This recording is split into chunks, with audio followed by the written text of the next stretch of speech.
No, my fair cousin. If we are marked to die, we are enough to do our country loss. And if to live, the fewer men, the greater share of honor. God's will, I pray thee, wish not one man more. Rather, proclaim it, Westmoreland, through my host, that he which hath no stomach to this fight, let him depart. His passport shall be made, and crowns for convoy put into his purse. We would not die in that man's company that fears his fellowship to die with us. This day is called the Feast of Crispian.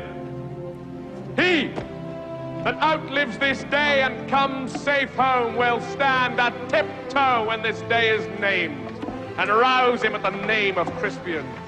He that shall see this day and live old age will yearly, on the vigil, feast his neighbors and say, tomorrow is St. Crispin's. Then will he strip his sleeve and show his scars and say, these wounds I had on Crispin's day. Old men forget, yet all shall be forgot, but he'll remember with advantages what feats he did that day. Then shall our names, familiar in their mouths as household words, Harry the King, Bedford and Exeter, Warwick and Talbot, Salisbury and Gloucester, be in their flowing cups freshly remembered. This story shall the good man teach his son, and Crispian shall ne'er go by from this day to the ending of the world, but we in it shall be remembered. We few, we happy few, we band of brothers, for he today that sheds his blood with me shall be my brother. Be he ne'er so vile, this day shall gentle his condition. And gentlemen in England, now abed, shall think themselves accursed they were not here, and hold their manhood's chief, whiles any speaks that fought with us upon St. Crispin's Day!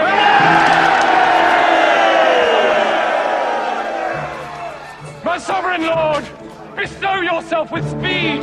The French are bravely in their battle set, and will with all expedients march upon us. All things are ready if our minds be so. Perish the man whose mind is backward now. Thou dost not wish more help from England, coz?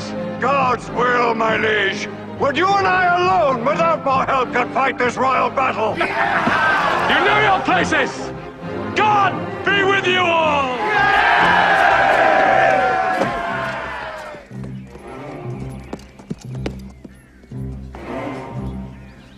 Once more I come to know of thee, King Harry, if for thy ransom thou wilt now compound, before thy most assured overthrow.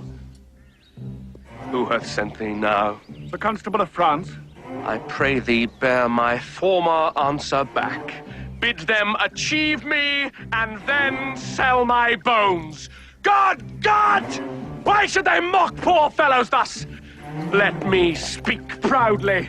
Tell the constable, we are but warriors for the working day. Our gayness and our guilt are all besmirched with rainy marching in the painful field.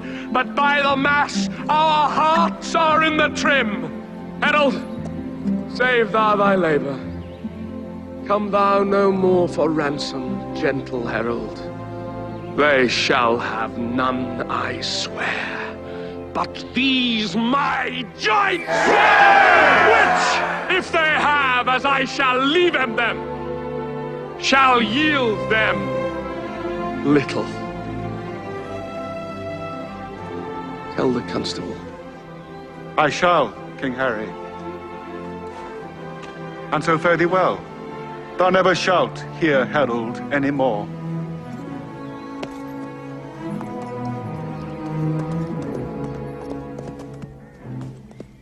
My lord, most humbly on my knee, I beg the leading of the varwood. Take it, brave York. Now, soldiers, march away, and how thou pleasest God, dispose the day.